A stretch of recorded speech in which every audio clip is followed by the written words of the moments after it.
आज की इस क्लास में हम लोग पढ़ेंगे प्रश्नावली 10.5 का प्रश्न संख्या हम देखेंगे 8। तो आइए देखते हैं क्या दिया हुआ। यदि किसी समलंब की असमांतर भुजाएं बराबर हों तो सिद्ध कीजिए कि वह चक्री होता है। तो सबसे पहले आपको ये मालूम होना चाहिए कि समलंब क्या होता है। तो समलंब में दो भुजाएं समान होती हैं, समांतर होती हैं, और इसकी दो भुजाएं जो होती हैं असमांतर होती हैं। तो इसका हम चित्र बना लेते हैं समलंब का।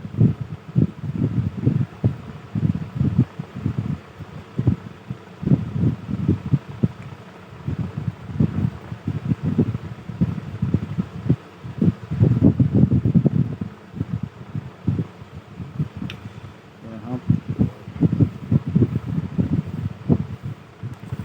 ठीक है, ये एक समलंब बना लिया। इसका नाम रख लेते हैं हम लोग ए बी सी डी। एक समलंब बना लिया मैंने। यहाँ पर देख रहे हैं कि ये जो भुजा है इसके क्या है, समांतर है, लेकिन ये भुजा इसके समांतर नहीं है। ये समलंब होता है। ठीक है, यहाँ पर समलंब क्या होता है कि दो भुजाएं समांतर होती हैं और दो भुजाएं एक दूसरे के समांतर नहीं होती, मतलब असमांतर होती हैं। लेकिन यहाँ पे क्या दिया हुआ देखिए, किसी समलंब की असमांतर भुजाएं बराबर हो। अब यहाँ पे दिया हुआ है कि ये जो भुजा है A D, A B C भुजा के क्या है, बराबर है। ए डी किसके बराबर है, बी सी के बराबर है, ये दिया हुआ है। तो जब ये भुजा इस भुजा के बराबर है ना, यहाँ पे दिया हुआ कि ये भुजा इस भुजा के क्या है, बराबर है, तो कह रहा है कि सिद्ध कीजिए कि यह एक चक्री होगा। क्या कह रहा है, सिद्ध कीजिए कि यह एक चक्री चतुर्भुज होगा। दिया है समलंब और इसको कह रहा है कि यह चक्री होगा यदि ये दोनों भुजाएं क्या हों, असमांतर हों। तो अब हम चक्री चतुर्भुज समझ लेते हैं। चक्री कब होता है, तो देखिए यहाँ पे चक्री, अब यदि किसी चतुर्भुज के चारों शीर्ष, जैसे मान लीजिए ए बी सी डी है, चारों शीर्ष अगर वृत्त पर स्थित हो तो चतुर्भुज क्या कहलाएगा, चक्री कहलाएगा, है ना। और चक्री दिखाने के लिए इसके सम्मुख कोणों का योग अगर हम दिखा दें कि ये 180 अंश के बराबर है, अर्थात हम दिखा दें कि कोण ए प्लस कोण सी बराबर 180, है ना, एंड मतलब और कोण डी प्लस कोण बी बराबर 180, मतलब इन दोनों में से या तो ये दिखा दें या तो ये वाला दिखा दें। तो अगर ये हम प्रूफ करके दिखा दें कि दो कोणों का सम्मुख इसके दो सम्मुख कोणों का योग क्या है, 180 अंश के बराबर है, तो हम कह देंगे कि ये जो समलंब है ये क्या है, चक्री है। अर्थात हमको क्या दिखाना पड़ेगा, ये इस कोण का योग इस कोण के योग के बराबर दिखा दें, या इस कोण का योग इस कोण के योग के बराबर दिखा दें। मतलब ये कोण प्लस ये कोण बराबर 180, या ये कोण प्लस ये कोण बराबर 180, है ना। इन दोनों कोणों का योग प्लस इन दोनों कोणों का योग 180 के बराबर दिखा दें, इन दोनों में से कोई एक, तो हम कह देंगे कि ये जो समलंब दिया हुआ ये क्या है, चक्री है। तो आइए हम सबसे पहले इस पे क्या करेंगे, इस पे लंब डाल लेते हैं। यहाँ से हम इस ए बी पर लंब डाल दिया, इसका नाम रख देते हैं एम, और यहाँ से हम इस पर ए बी पर पुनः हमने सी से लंब डाल दिया, इसका नाम रख देते हैं एन। ठीक है, अब इसमें जो दिया है उसको लिख लेते हैं, ठीक है ना, और जो सिद्ध करना है उसको हम लिख लेते हैं। ठीक है, तो आइए लिख लेते हैं। इसमें जो दिया हुआ उसको मैंने लिख लिया, ए डी बराबर बी सी, दिया हुआ समांतर भुजाएं बराबर हैं। सिद्ध करना है कि कोण डी प्लस बी कोण डी प्लस कोण बी बराबर 180 अंश, या कोण ए प्लस कोण सी बराबर 180 अंश, ये दिखाना है।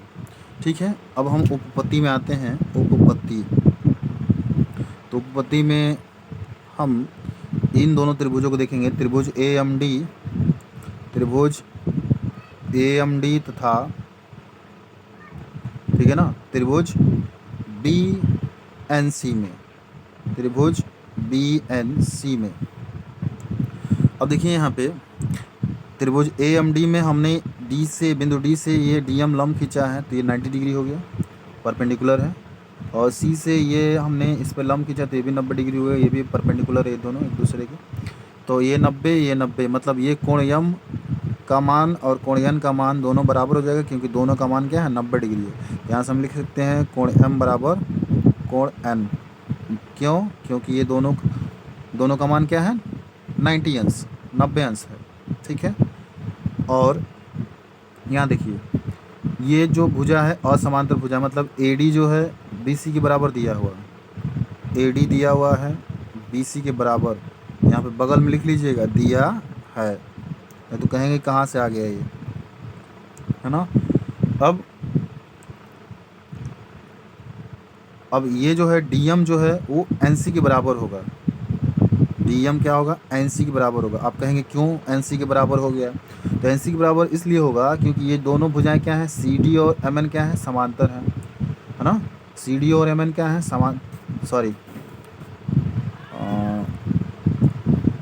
CD और AB क्या है, समांतर है। CD ये भुजा CD और AB क्या है, समांतर है। और समांतर भुजाओं के बीच की जो दूरी होती है वो भी क्या होती है, समान होती है। जैसे देखिए अगर ये दोनों भुजाएं समांतर हैं, ठीक है ना, ये दोनों क्या हैं, समांतर है, तो इनके बीच की जो दूरी होगी, चाहे ये होगा या ये होगा, ये होगा, ये होगा या ये वाला होगा, ये सभी की सभी दूरियां क्या होगी, आपस में बराबर होती हैं, है ना। समांतर है अगर ये मान लीजिए L रेखा, ये M है, ये दोनों क्या है, समांतर हैं, इनके बीच की जो दूरी होगी वो भी क्या होगी, समान होगी। तो इसी प्रकार हम यहाँ कहेंगे कि CD और AB क्या है, समांतर है, इसलिए DM और NC भी बराबर होंगे। यहाँ पे लिख लेते हैं बगल में क्यों बराबर है। अब देखिए यहाँ पे मैंने लिख लिया कि DM NC के बराबर है। क्यों? क्योंकि समांतर भुजाओं के बीच की दूरी क्या होती है, समान होती है। लिख लिया।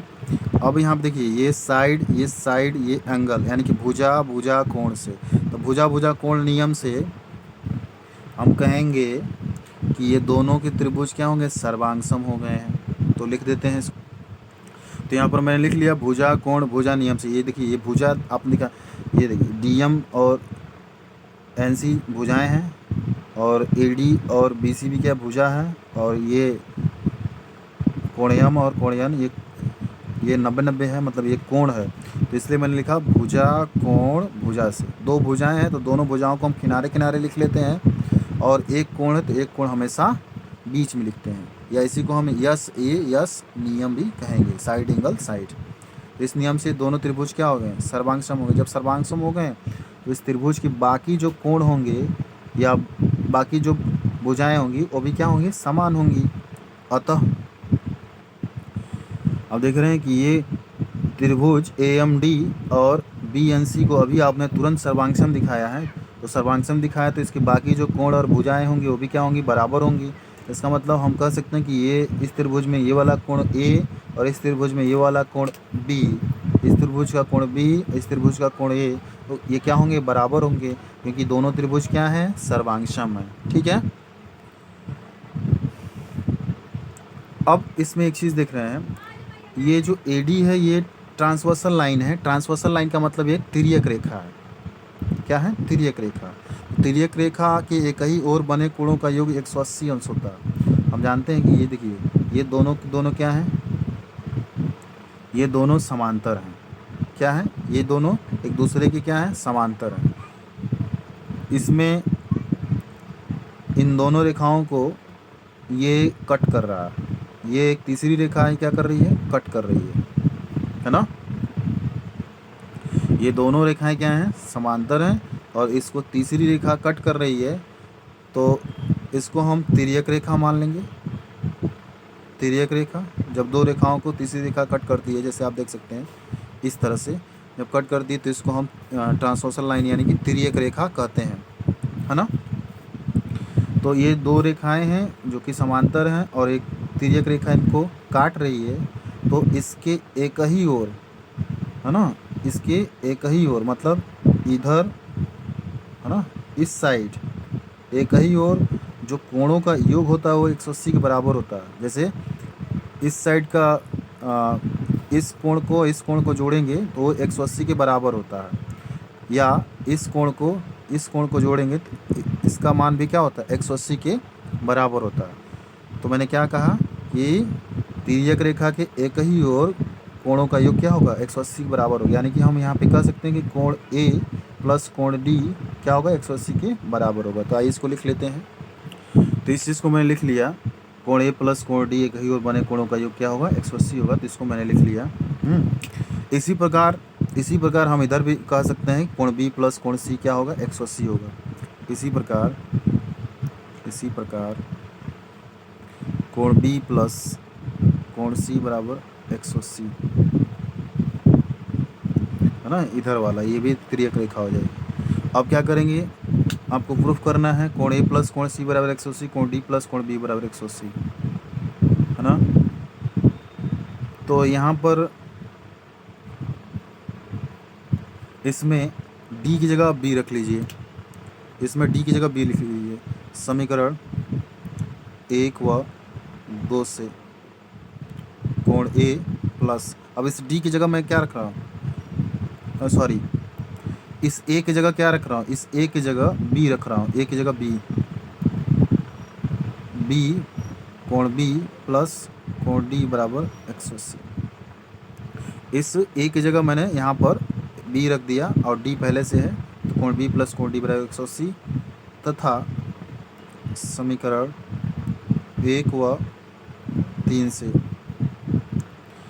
अब देखिए यहाँ पर आपको प्रूफ करना है ए प्लस सी, अब बी की जगह मैं ए रख दूंगा, तो क्या मिलेगा ए प्लस सी बराबर 180। तो जो आपको प्रूफ करना था वो आपने दिखा दिया ना, जो आपको प्रूफ करना था आपने दिखा दिया।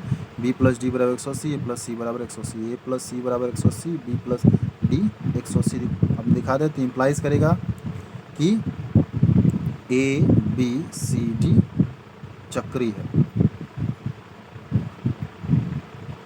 ठीक है।